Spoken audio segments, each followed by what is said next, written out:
The wine in the Duke of Ashcombe's glass was older than the famine that had nearly buried his name. He stood at the head of a table groaning under roast game, honeyed bread, and pears glazed in sugar that no tenant on his land had tasted in 3 winters. Candlelight ran gold down the silver.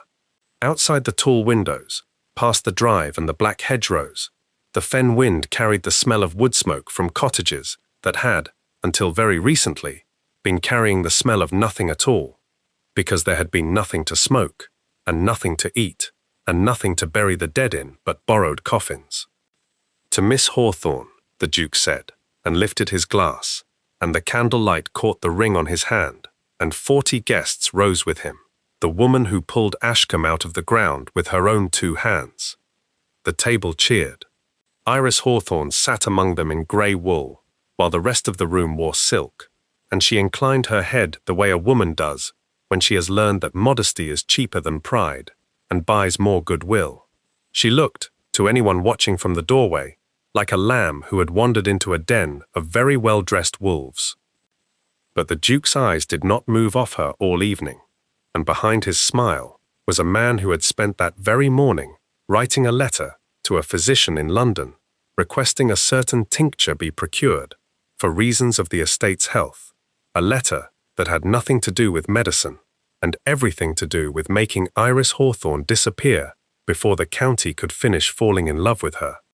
He did not yet understand that every glass of wine in his hand that night, every breath in his own chest, had her name written somewhere on the inside of it. He would find that out in 6 weeks. By then, it would be too late to matter. Before we go back to where this started, tell me in the comments where in the world you're listening from tonight, and whether you've ever kept a secret that ended up saving someone who didn't deserve it.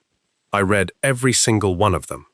And if stories like Iris Hawthorne's are the ones that keep you up past when you meant to sleep, subscribe.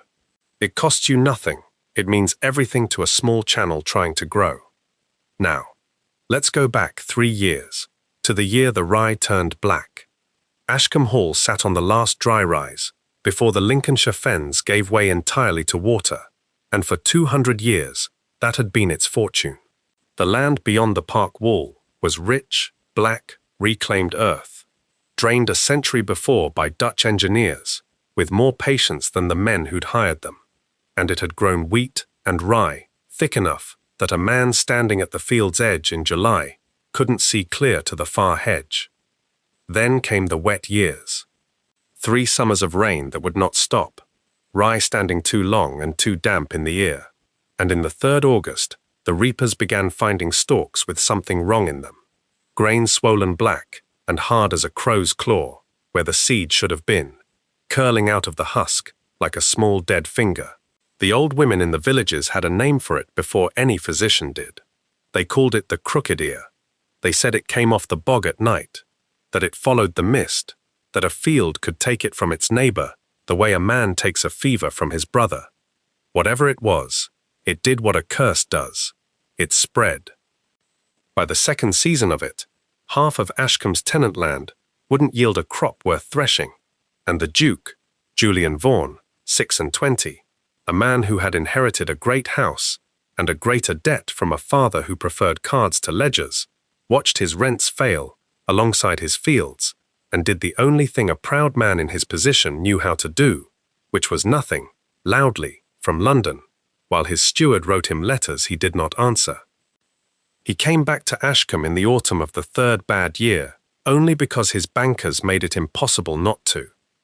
He found Iris Hawthorne already there. She had arrived in June with a wagon, a crate of seed sacks, and a letter of introduction from a land agent in Norfolk who owed her late father a debt he could only repay by finding his daughter honest work. Her father had been a drainage engineer, one of the men who'd spent his whole working life recutting the fen ditches that kept Lincolnshire from drowning, and Iris had grown up at his elbow with soil under her nails before she'd grown up anywhere near a drawing room. She knew what her father had known, that the land wasn't cursed. It was drowning, and it was diseased, and both of those things had causes, and causes could be found. She found the first cause in a ditch. Your drainage is failing on the low fields. she told the estate's steward, a tired man named Pruitt, who had given up arguing with anyone about anything 2 winters before. The old cuts have silted, the water's sitting 3 days longer than it should in a wet season, and rye that stands wet that long in the ear is rye that takes the ergot. The what? The crooked ear.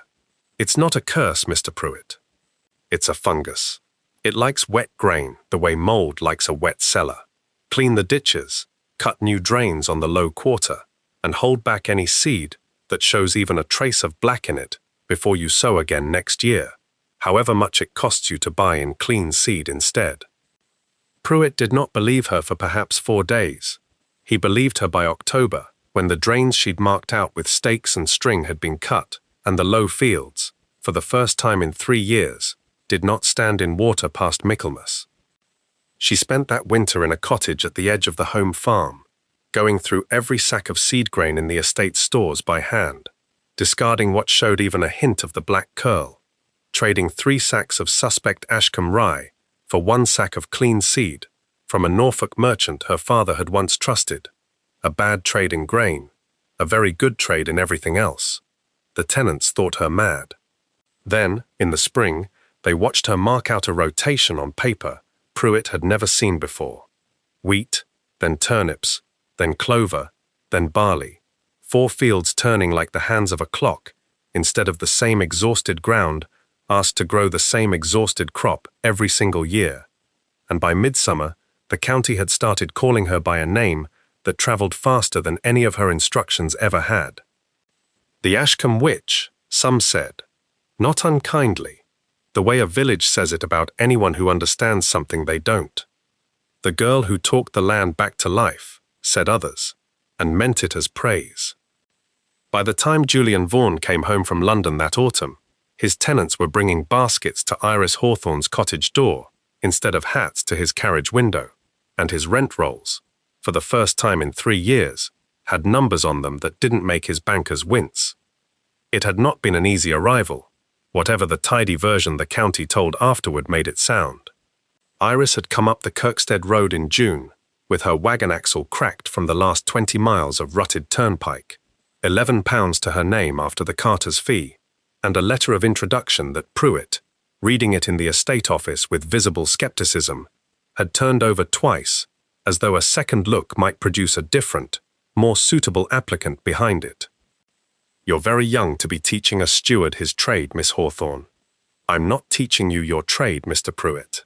I'm telling you what my father spent 30 years learning about fen drainage, which he wrote down in a great deal of detail because he suspected, correctly as it turns out, that nobody would believe a woman saying it out loud without a dead man's notebook to back her up. She had set the notebook itself on his desk, worn soft at the corners, her father's cramped engineer's hand filling every page. You may keep it as long as you need, to satisfy yourself I'm not inventing any of this. Pruitt had kept it 3 weeks, and returned it with the grudging, permanent respect of a man who has checked every figure against his own knowledge of the land, and found none of them wanting. The tenants had been slower, and rightly so, a stranger with no husband, no family within 80 miles, and opinions about ditches that contradicted 3 generations of local wisdom, was not, on the face of it, a promising figure, however good her intentions. She had won them the only way she knew how to win anyone, not with charm, of which she had a modest supply, but with results, delivered quietly, 1 field at a time, until the results spoke for her more persuasively than any speech could have. By September of that first year, before Julian had ever set foot back on Ashcombe soil, an old widow named Mrs. Redfern, who farmed 6 acres at the edge of the home farm and had buried a husband and 2 sons in the worst of the blight years, walked the 2 miles to Iris's cottage with a basket of the first sound turnips the family had grown in 3 seasons, set it on the step without a word, and stood there long enough that Iris came to the door to find her weeping, quietly and without apparent cause, until she managed to say, "I thought we'd all go the way my Thomas did. I didn't think there'd be a September like this one again in my lifetime." Iris had never forgotten that.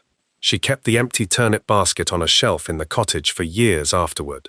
long past the point anyone would have thought to ask why. He should have been grateful. He found, standing in his own drive, and watching a line of his own tenants queue at a steward's cottage with turnips and thanks in their hands, that gratitude was not the thing rising in him at all. If you're new here, welcome. This channel does one thing: slow burn Regency stories about women the world underestimated exactly once. Stay through this one. It gets much worse before it gets better, and much better than you're expecting after that.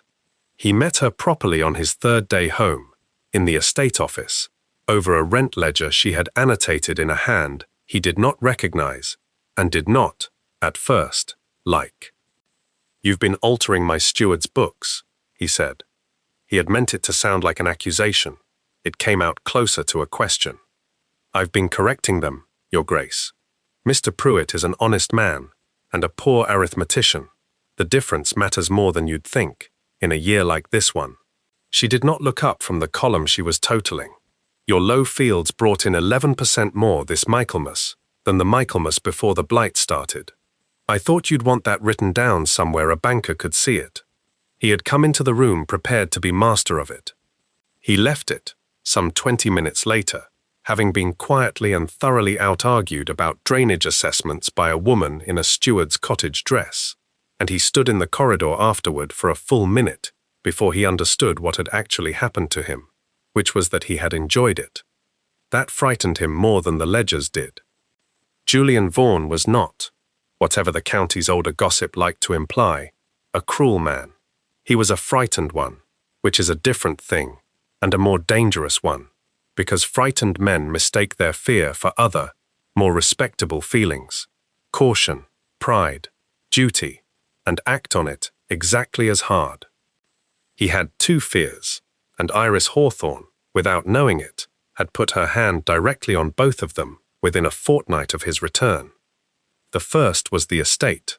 Ashcombe was mortgaged past what the last two good harvests had repaired, and Julian was the last Vaughan in the direct line. If he died without a son, and there was, at 26, no immediate prospect of a wife, let alone a son, every stone of Ashcombe passed to his cousin Roland Vaughan, a smiling, well-connected man in London who had, on 2 separate occasions in the past year, asked Julian with great tenderness after his health, in a tone that made the question sound less like concern and more like an inventory being taken. The second fear he told no one. Not Pruitt, not his physician in London, not a single soul at Ashcombe. For 18 months his heart had, on occasion, without warning and without cause that he could name, begun to beat wrong, too fast, then wrongly slow, a flutter and a drop that left him grey and breathless and gripping a table edge until it passed, which it always did, in a minute or two, leaving him shaken and furious at his own body for betraying him in a way he could not control and dared not confess. A duke who could not produce an heir was a scandal. A duke who might drop dead at 30 with no heir at all was an invitation. To Roland, to the bankers, to every mother in 3 counties currently deciding whether Ashcombe was worth the risk of him. So Julian Vaughan did what frightened, proud men have always done. He decided the safest thing to feel about Iris Hawthorne was resentment, and he set about feeling it as hard as he could. "The tenants bring her flowers," he said to Pruitt one evening, watching from the library window, as a girl from the home farm left a jar of late asters at the cottage door. "They used to bring flowers to the house at Michaelmas. They used to starve at Michaelmas too, Your Grace, if you'll forgive me saying it." Pruitt did not look up from his own work. "Can't fault them the flowers." "I don't fault them the flowers, Pruitt. I fault them the forgetting." He turned from the window. "Whose land is this?" "Yours, Your Grace. Every acre of it, and I don't believe Miss Hawthorne's ever once suggested otherwise." "She doesn't have to suggest it," Julian said, low. "They've decided it for her." That, in the end, was the whole of his grievance, and he was honest enough with himself, in the privacy of his own skull, at 2 a.m, to know how small it was. A woman had saved his estate from ruin, and his tenants from starvation, and what he felt watching her do it was not gratitude, but a cold, unworthy envy, because for 4 years he had been the duke of a dying place, and had done nothing to save it. And she had walked in with a crate of seed and a dead man's notebook, and done in 18 months what he had not managed in his whole adult life. Envy, left alone in a proud man's chest for long enough, does not stay envy. It looks for a reason to become something with more teeth. The first time it showed its teeth was at the Michaelmas Assembly in the village hall at Kirkstead, the one dance of the autumn every family within 10 miles turned out for. Farmers and gentry alike crowded into the same low room, because the Fens did not observe London's distinctions half so carefully as London liked to imagine. Iris had not meant to attend at all. She went, in the end, because Mrs. Alcott had all but ordered her into a borrowed blue gown, on the grounds that a woman who had saved the parish's harvest owed it to the parish to let them thank her properly, and Iris, who had spent the whole of her life being useful, and very little of it being asked to enjoy herself, found she did not, in fact, want to refuse. She was dancing with a tenant farmer's son, a perfectly amiable boy named Ezra Colt, who trod on her hem twice, and apologized both times with such genuine misery that she couldn't help but laugh, when she became aware that the Duke of Ashcombe was standing at the edge of the room, not dancing, watching her with an expression that had nothing courteous in it at all.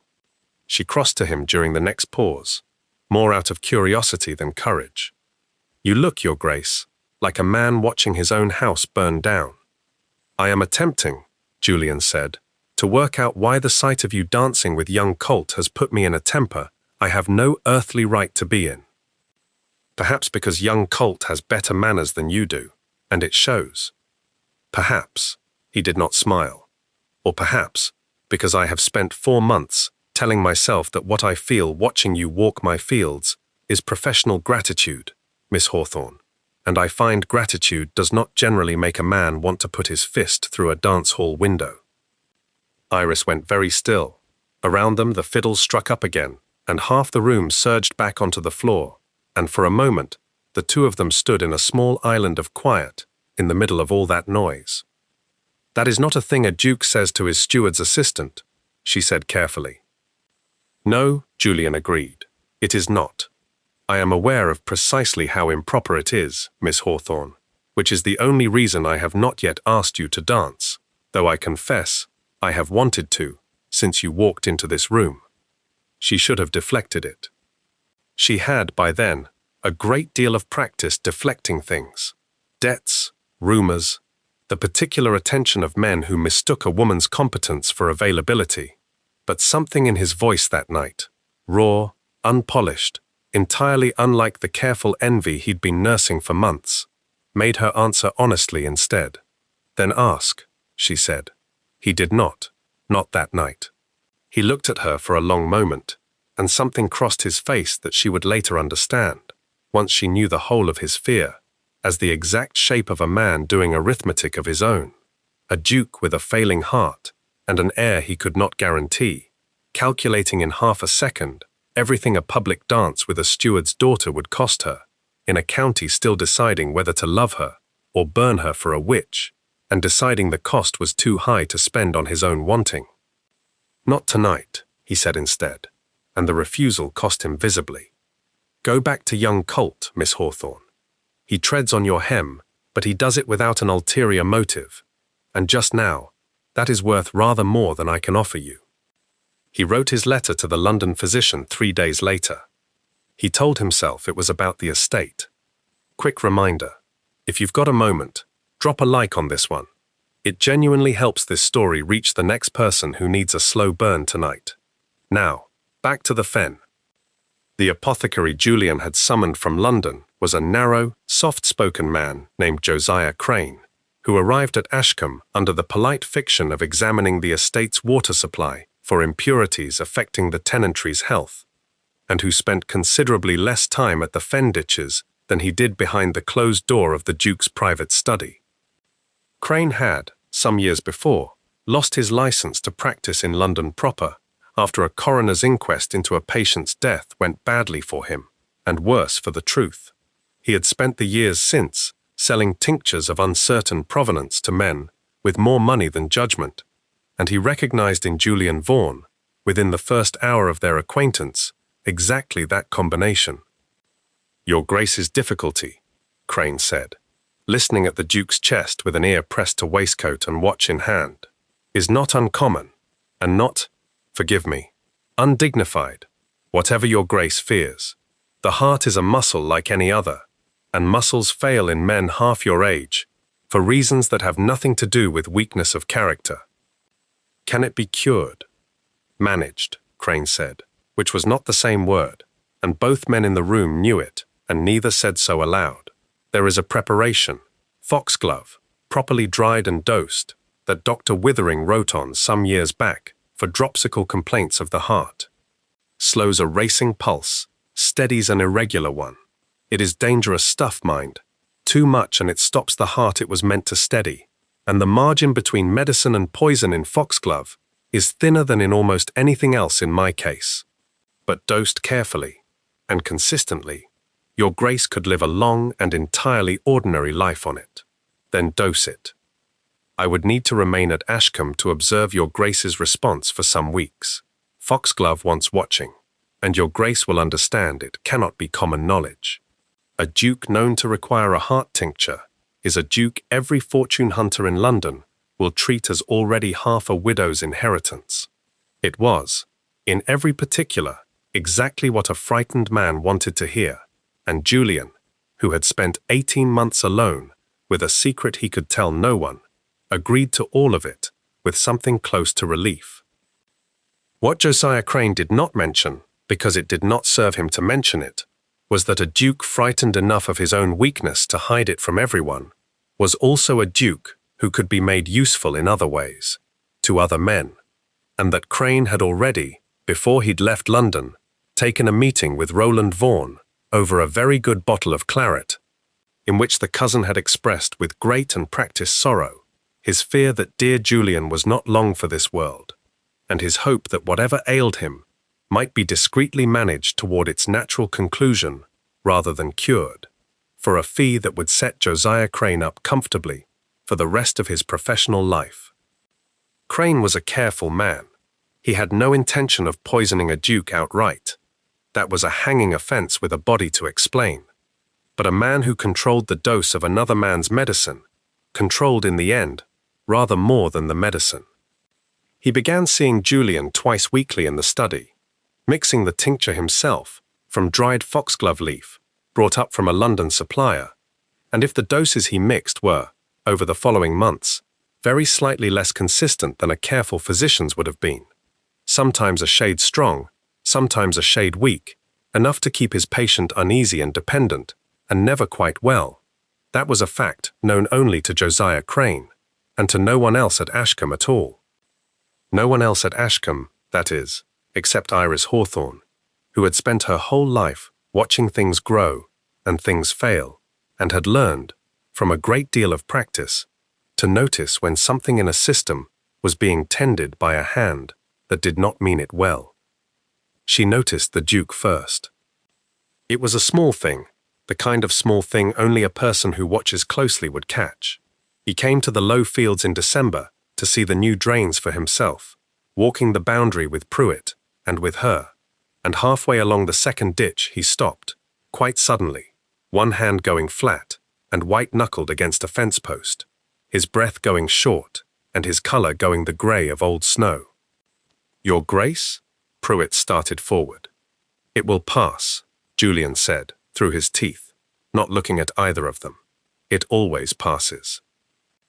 It did pass, in perhaps 90 seconds, and by the time it had, he had straightened and set his jaw and gone on with the inspection as though nothing at all had happened, and Pruitt, who had apparently seen this before and learned not to remark on it, said nothing more.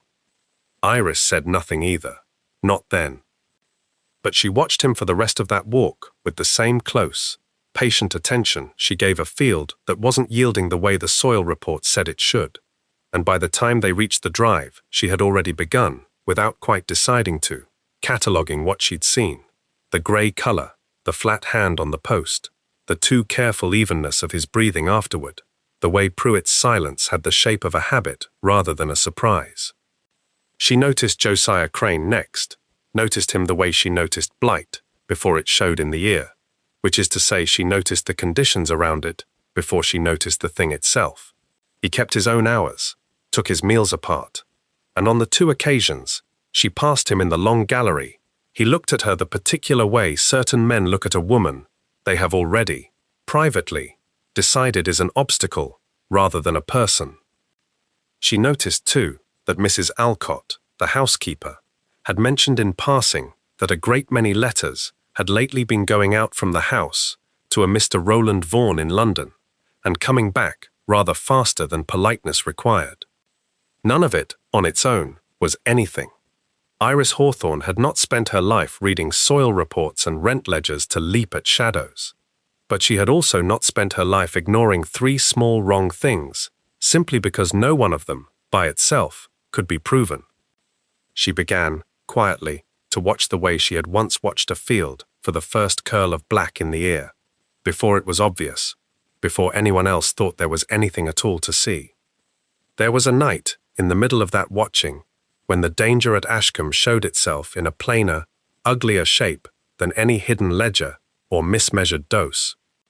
Crane had a guest that week, a Mr. Vane, ostensibly a colleague from London come to consult on the water, though he spent rather more time at cards with the housekeeper's nephew than at the fen ditches. He was a smooth, well-fed man, with a pleasant manner and a habit of remembering servants' Christian names, which Iris had learned, from long practice, to distrust rather more than open rudeness.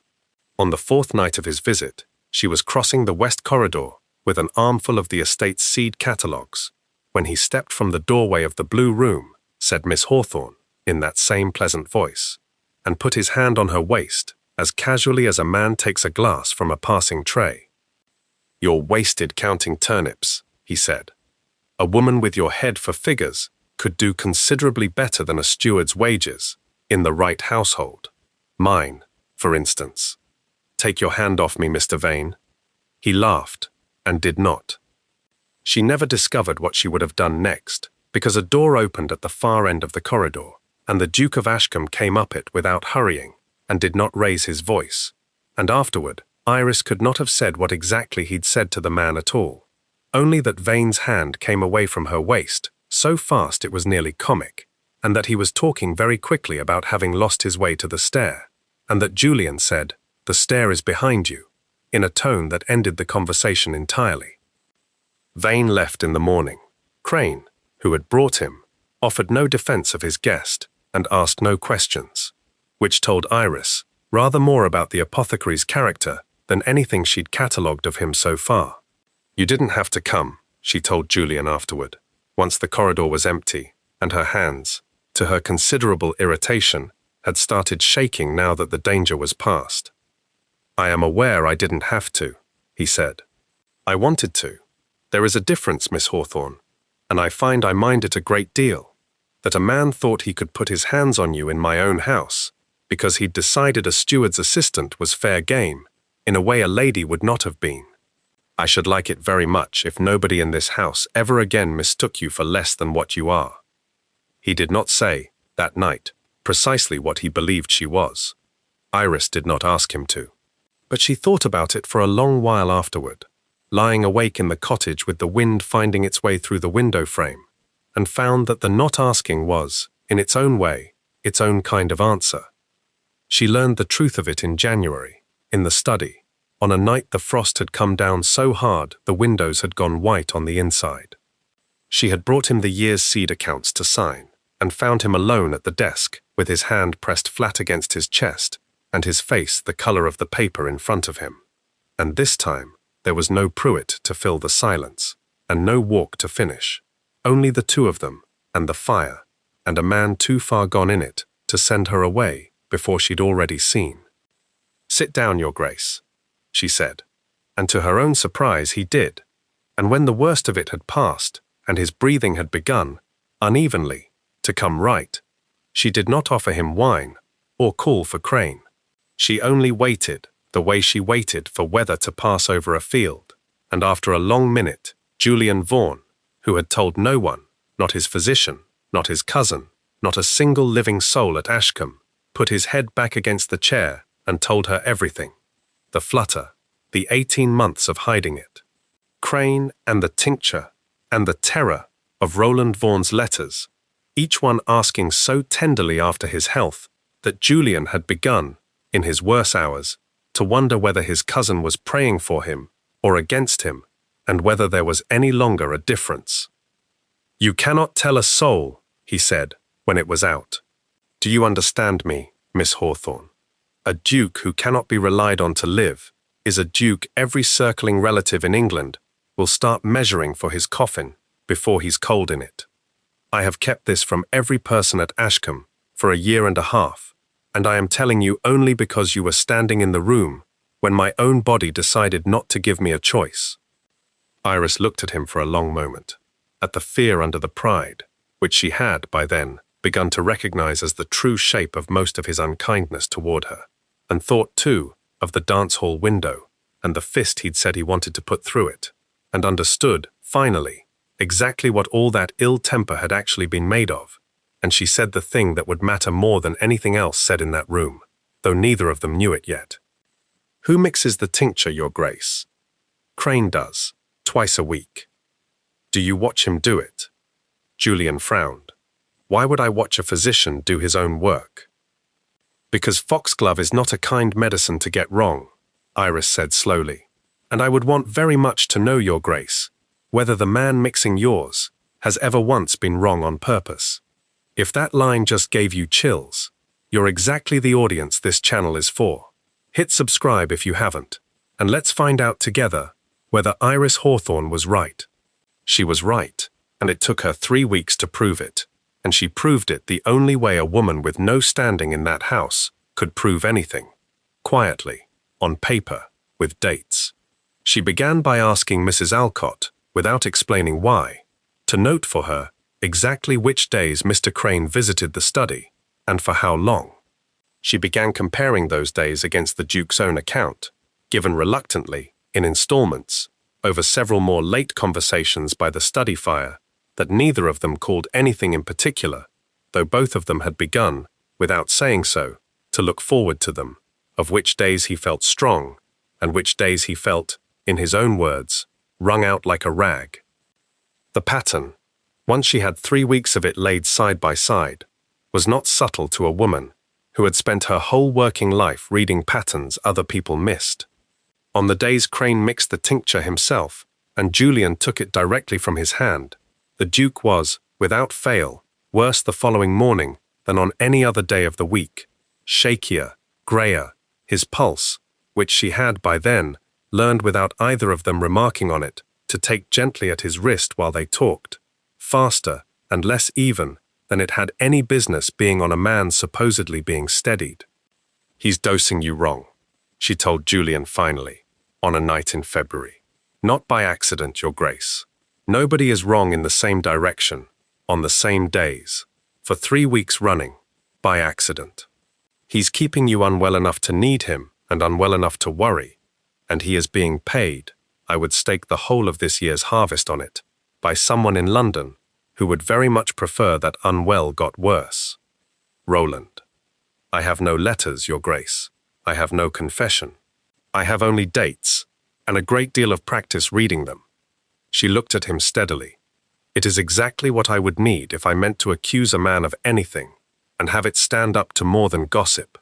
But it is enough, I think, for you to stop letting Josiah Crane put anything at all into your body without another pair of eyes on it first."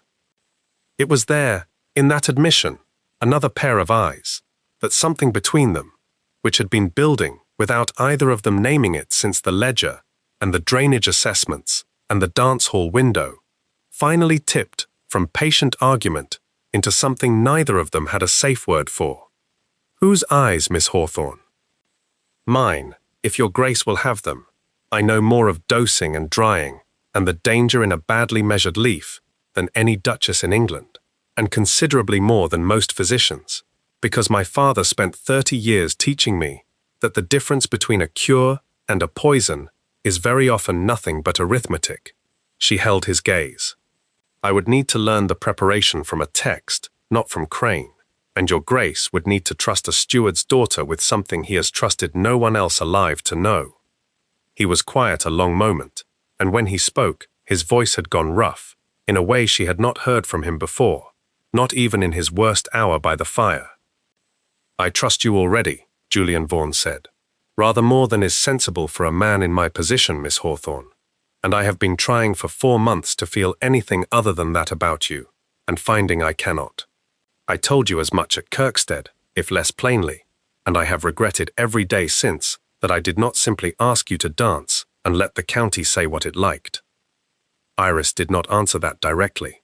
She was not, whatever the county's gossip would later claim, a woman who lost her composure easily. But she found, standing in that firelit study with a duke's confession hanging in the air between them, that her own hands were not quite steady either, and that the arithmetic she trusted so completely in every other part of her life had, for once, entirely failed to prepare her for the sum in front of her. "Ask me now, then," she said quietly. He crossed the room. He did not ask her to dance. He asked her, instead, with his hand coming up to rest, carefully, as though she might refuse it, as though he half expected her to, against the side of her face, whether he might kiss her, and she said yes, before he had fully finished the question, and for a long moment, neither of them thought once about ledgers, or Roland Vaughan, or the tincture cooling forgotten on the desk behind them. It was Iris who stepped back first, breathless and entirely undone, in a way 3 years of arithmetic had never once prepared her for either. That, she said, was considerably more improper than the dance would have been. "I am aware," Julian said, not sounding remotely sorry. "I find I mind it a great deal less than I expected to." She sent to Norfolk for Withering's own printed account of the foxglove treatment within the week. She learned the dosing from the page, tested it first, carefully, on paper, against everything her father had ever taught her about margins and error, and began, from March onward, preparing the Duke's tincture herself, disguised in a spoonful of preserved damson each morning, so that any servant carrying the tray would see nothing but a Duke's ordinary breakfast suite. Josiah Crane was told, politely and by the Duke himself, that his services were no longer required at Ashcombe. He left within the week, considerably poorer in reputation, and, though he did not yet know it, considerably closer to a debtor's cell than he had been in years, since a man who has been dismissed from a duke's household under a cloud finds his London clientele considerably thinner the following season. He wrote, before he left, one letter to Roland Vaughan in London, informing him with great regret that the arrangement could not continue, and asking, with a delicacy that was, in its way, its own kind of threat, for the balance of the fee already promised him, in exchange for his continued silence on the matter of how that fee had been earned. Roland Vaughan did not take the news well. Mrs. Alcott, who had run the Ashcombe household since before Julian was old enough to know her name, was not a woman who missed much, and she had not missed the change in the house that spring. The study fire lit later into the night than it used to be, the 2 sets of footsteps on the stair, the particular quality of quiet that falls over a household when its master has, for the first time in years, stopped flinching at his own company. She said nothing of it to Iris directly. She simply moved her, one ordinary Tuesday, from the small, cold room at the edge of the servants' wing into a warmer one nearer the family apartments, without explanation and without being asked.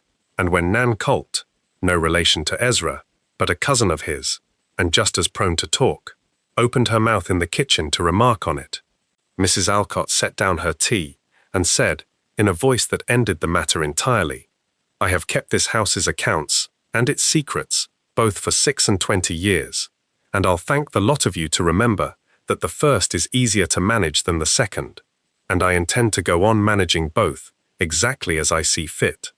Nothing more was said of it, in the kitchen or anywhere else, and Iris found, some weeks later, that she had come to think of that unremarked-upon change of room as the nearest thing to a blessing the house had to offer, delivered in the only language Mrs. Alcott had ever fully trusted, action, undiscussed, and entirely without ceremony. We're closing in on the part of this story you came for. If you've made it this far, do me one favor. Drop a comment telling me who you think blinks first, the cousin, or the woman who spent 4 months quietly learning to keep a duke alive. I read every single comment, and I want to see how many of you called it before the reveal.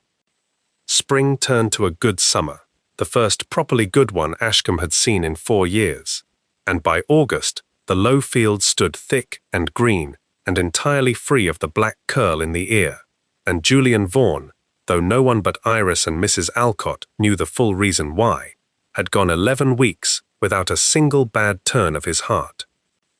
But Roland Vaughan had not been idle in London, and a cousin who has just lost his hired physician and his hold over a duke's private terror does not simply retire from the field. He changed his weapon instead. He could not, without Crane, control the dosing any longer. So he did what a clever man does when one door shuts. He went looking for a second one, and he found it in the oldest fear the fens had to offer, one that needed no apothecary at all to set it burning. The fear, still alive under the surface of every village along that stretch of coast, of a woman who could make the land do what she wished. It began small, the way these things always do. A word dropped here, a coin passed there, to a woman in Kirkstead named Hetty Sowerby, whose own mother had once been driven from a neighbouring parish on a charge of cunningcraft 40 years before, and who needed very little encouragement to remember, out loud and often, exactly how such things were said to start. A stranger with a green thumb and no husband. A duke gone soft and strange since she came. Crops too good to be honest. In land that near enough starved us 3 years running. By late August, the talk had teeth. Iris felt it first, the way she felt weather changing. A cooling in greetings that had been warm all spring. A silence that fell in the village shop when she came through the door. A boy of perhaps 9 who crossed himself, of all the old, half-forgotten gestures, when she passed him on the Kirkstead road. It came to a head on the last Sunday in August, outside the parish church, when Hetty Sowerby stood up in the churchyard before half the parish and asked, loudly enough for everyone to hear, whether it was not passing strange that his Grace had grown so pale and peculiar this 12-month past, and Miss Hawthorne so very set on being always at his elbow, and whether anyone present could account for that without using a word she would not, out of Christian charity, say aloud in a churchyard. The silence that followed was not friendly.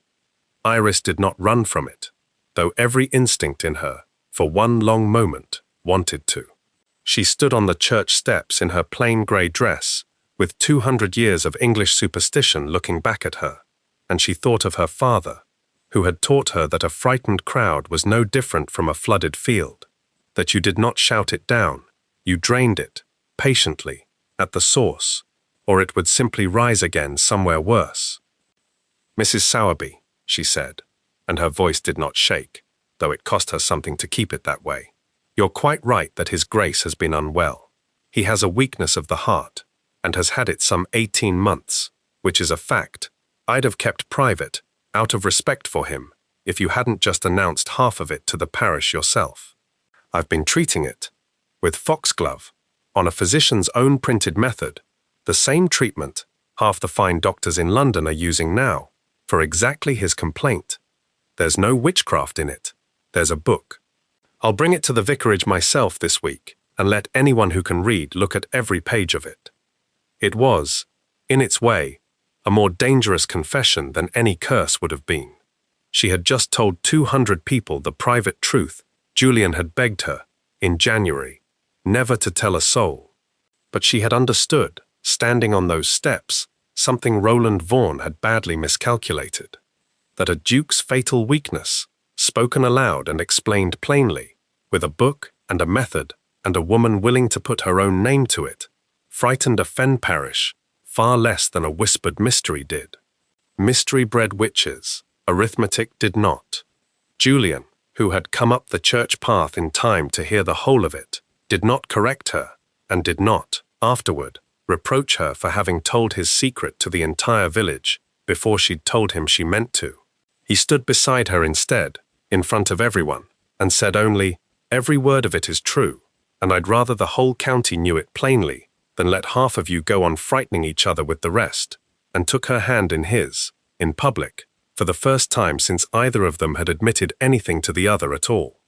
The talk did not vanish overnight, but it changed shape from something with claws in it to something merely curious, and by the following Sunday, Hetty Sowerby herself, to Iris's considerable surprise, brought a jar of her own quince preserve to the cottage door and said nothing at all about witches, which was, in a village like Kirkstead, as close to an apology as anyone was ever likely to get. Roland Vaughan, reading the report of it in a letter from a disappointed correspondent in the village, understood that his second door had just been shut as firmly as his first, and understood, too, that he had perhaps a week left before whatever plan he settled on next would need to be his last. He proposed to bring the accusation to a place words could not simply be walked back from. He proposed to bring it to the harvest loaf. His plan, laid originally with Josiah Crane before the apothecary's dismissal had ever soured it, and revived now in a considerably more desperate form, was simple and, in its way, elegant.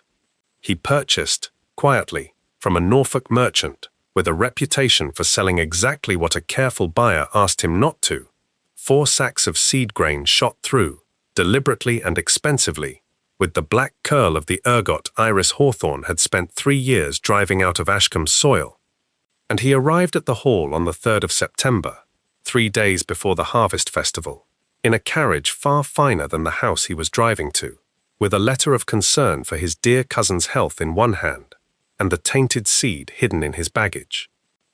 The tainted seed would be worked quietly into the store grain destined for the harvest festival's great communal loaf, the loaf every tenant on the estate broke together each September as thanks for the year's yield, baked always, by long tradition, from the very first grain threshed off the home farm, the field Iris Hawthorne had saved first, and was proudest of. When the loaf came out of the oven, black-veined and foul instead of golden, in front of every tenant on the estate, Roland had intended to be standing exactly where he could point first, and loudest, no longer at a witch, since that word had lost its teeth in the churchyard, but at a fraud. A clever woman, he meant to say, who had used a season or two of good farming, and a duke made soft and foolish, with gratitude, to hide the fact that the blight had never truly left Ashcombe's soil at all, only been dressed up and disguised long enough to secure her position, her influence, and, everyone would understand him to mean, without his needing to say it outright, a great deal more besides. It would not have held up in any court in England. It did not need to.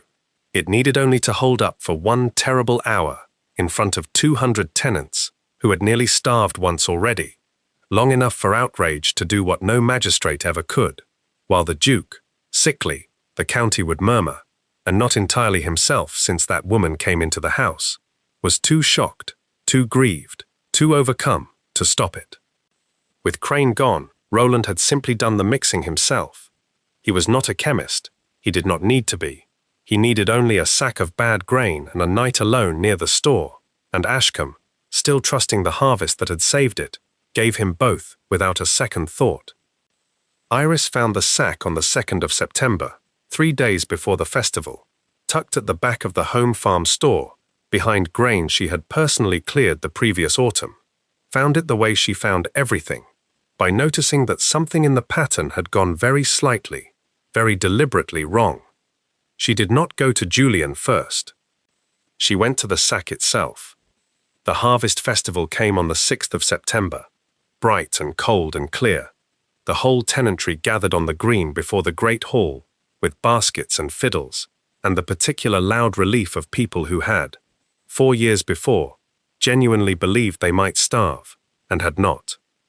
Roland Vaughan stood at his cousin's shoulder near the trestle table, where the first loaf, the home farm loaf, cut by tradition from the Duke's own hand, waited under a linen cloth, and he wore, that morning, the expression of a man watching a very long investment come, at last, to its return. Julian cut the cloth away himself, as his father had, and his father's father before him, and lifted the first loaf for the tenants to see. It was golden, whole, sound all the way through, when he broke it, sweet-smelling and pale within, exactly as harvest bread should be, because Iris Hawthorne, on the night of the 2nd of September, had gone to the store alone, found the tainted sack exactly where she had known she would, and quietly, without a word to anyone, replaced every grain of it with clean seed from her own private store before a single loaf had been baked from any of it. Roland Vaughan's face, in the half-second before he mastered it, told 200 tenants and one very attentive duke everything that 3 years of careful lying had never managed to say aloud. Iris stepped forward before he had finished recovering it. "You look surprised, Mr. Vaughan," she said, pleasantly, and pulled the ruined sack from beneath the trestle table where she had set it, in full view of the crowd, still marked with the merchant's Norfolk stamp. "I found this behind the home farm store 2 nights ago. Ergot, worked deliberately into good seed, the same disease that near enough starved this valley 4 years running, brought back on purpose, by someone who purchased it, on purpose, from a merchant 3 counties away who does not sell that grain by accident." The green had gone very quiet. "I cannot prove," Iris went on, in the same level, unhurried voice she had once used to tell Pruitt about his ditches, who carried this sack into a store he had no reason to be near, at an hour he had no reason to be about, 3 days before the one loaf on this estate that every tenant here trusts with their eyes shut. "I can only tell you it was purchased in Norfolk on the 14th of August by a gentleman travelling under the name of a household he does not belong to, and that the merchant who sold it kept, as careful merchants do, a note of the buyer's coach and crest." She looked directly at Roland Vaughan. "Your crest, Mr. Vaughan, is not difficult to recognize. You had it painted on the carriage door yourself." The crowd's silence had, by then, curdled into something with a temperature.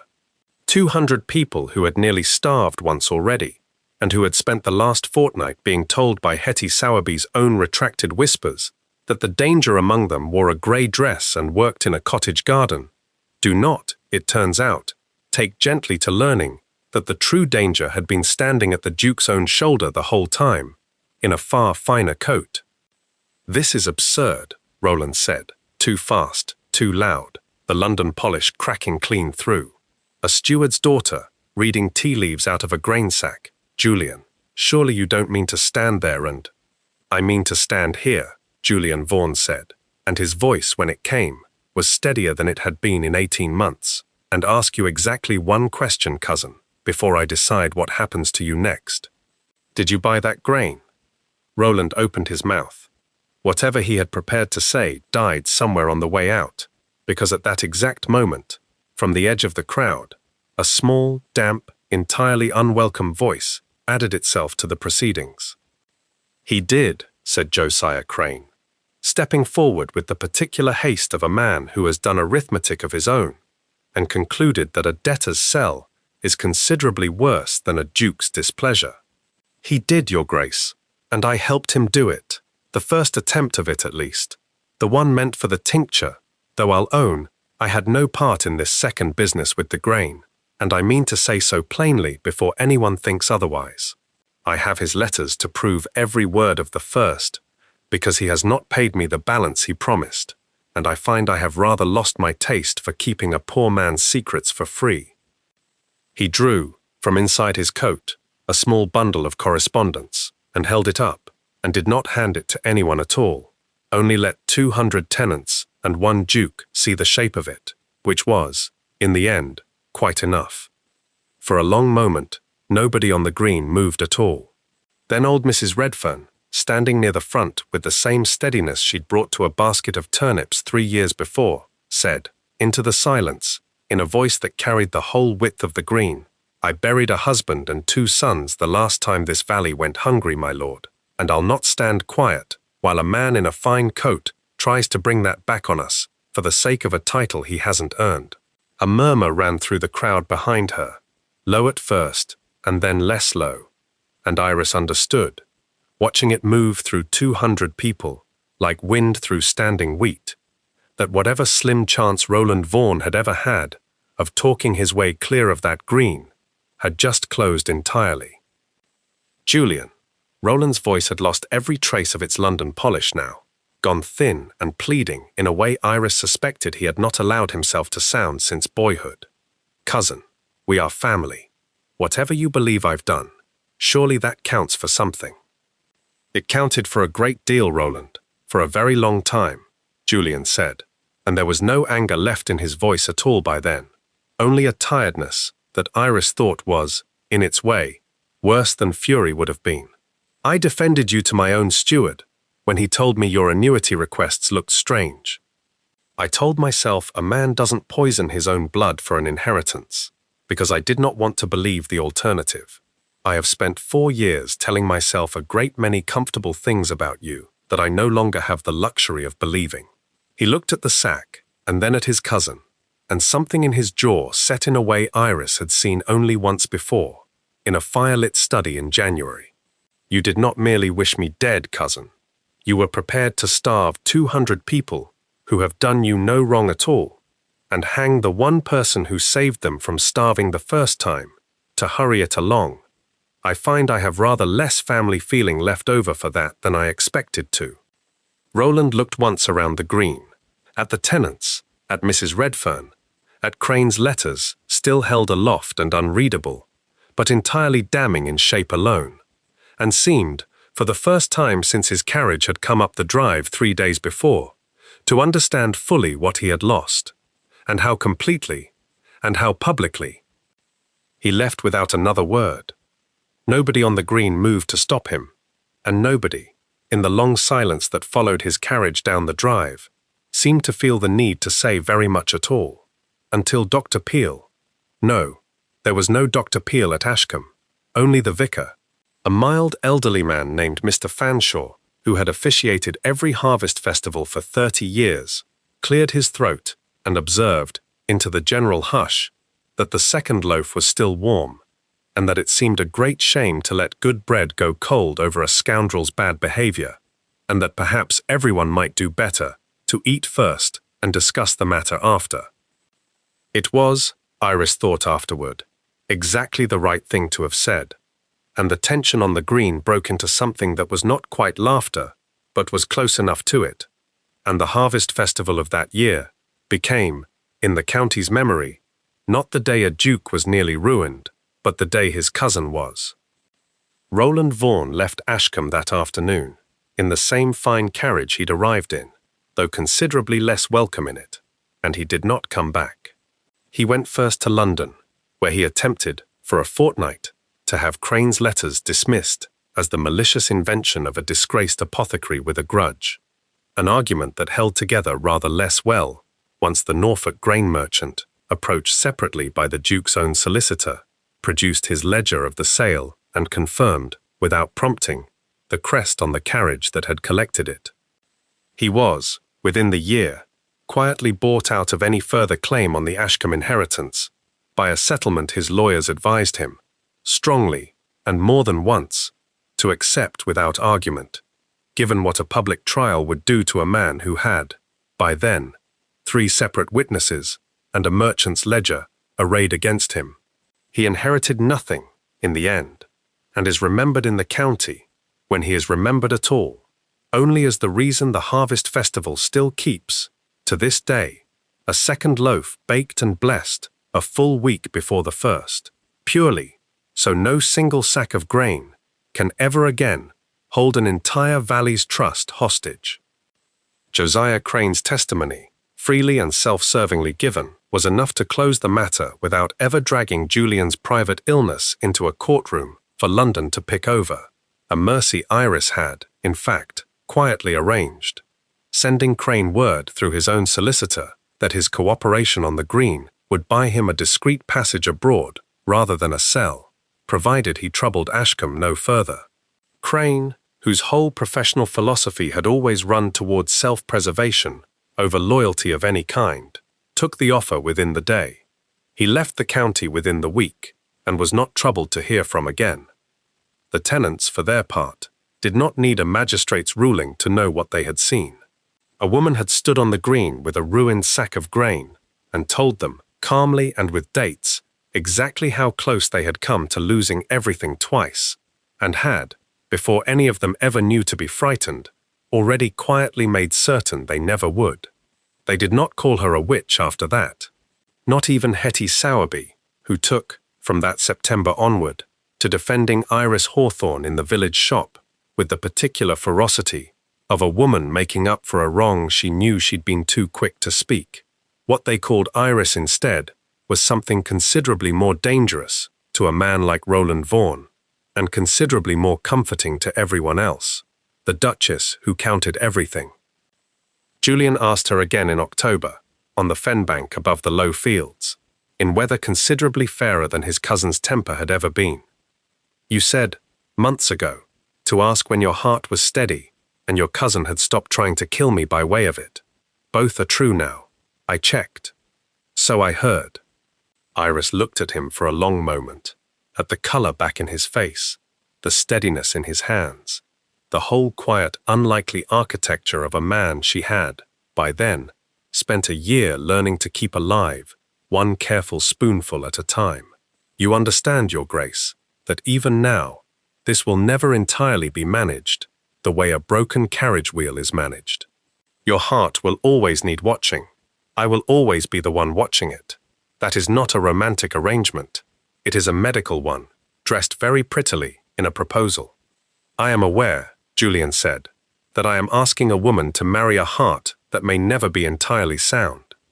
I am asking anyway, because in the 4 years before you walked up my drive with a crate of seed and a dead man's notebook, I was Duke of a dying estate and Lord of a body I could not trust, and I have not, in a single day since you took over the mixing of both, felt anything less than entirely certain that you are the only person alive I would trust with either one. He took her hand. Marry me, Iris Hawthorne. Not despite the arithmetic. Because of it. I have never in my life felt safer than I do, standing next to someone who reads me like a field report and loves me anyway. That, Iris said, is a considerably better proposal than the one you never quite managed to give me outside a dance hall. Is that a yes? It is a yes. They were married at the parish church above the fen in November, with every tenant on the estate crowded into a nave built for half their number, and the wedding breakfast was, by long and deliberate tradition thereafter, always cut from the second loaf, the safe one, baked a full week ahead, because the Duchess of Ashcombe had very firm opinions about not trusting a single harvest with an entire county's happiness ever again. Julian Vaughan lived, in the end, to 71, a fact his London physicians, consulted rather less often than his wife's own careful notebook, found remarkable and never fully explained, since none of them ever learned the particular arithmetic of damson preserve that had kept his heart steady for 4.5 decades. Iris kept the estate books herself for the whole of that time, and the low fields never again took the black curl in the ear, because she had taught 3 generations of Ashcombe stewards, by then, exactly what she'd taught the first, that a field, properly read, never lies to you, and neither, in the end, does a ledger, if you're patient enough to let the dates do the talking. There is a drainage cut on the low fields to this day, marked, on the estate's own maps, simply as Hawthorne's line, and a school at the home farm, with a stone over the door, that names no benefactor at all, because the Duchess who paid for it out of the household accounts for 11 years running, would not, to her dying day, allow her name anywhere near the stone. Hetty Sowerby's granddaughter, of all people, taught in it for 11 years, and was fond of telling her pupils, when the older ones asked about the second loaf and why Kirkstead kept it, that her own grandmother had very nearly started a fire she could never have put out, and had spent the rest of her long life quietly making certain nothing of the kind ever got the chance to catch again. Julian asked his wife once, very late in both their lives, sitting by the same study fire where he'd first told her the truth about his heart, whether she had ever once doubted, standing on that green, with a ruined sack of grain in her hands, that it would work. Never, Iris Vaughan, Duchess of Ashcombe, said, and did not look up from her ledger. The sums were sound.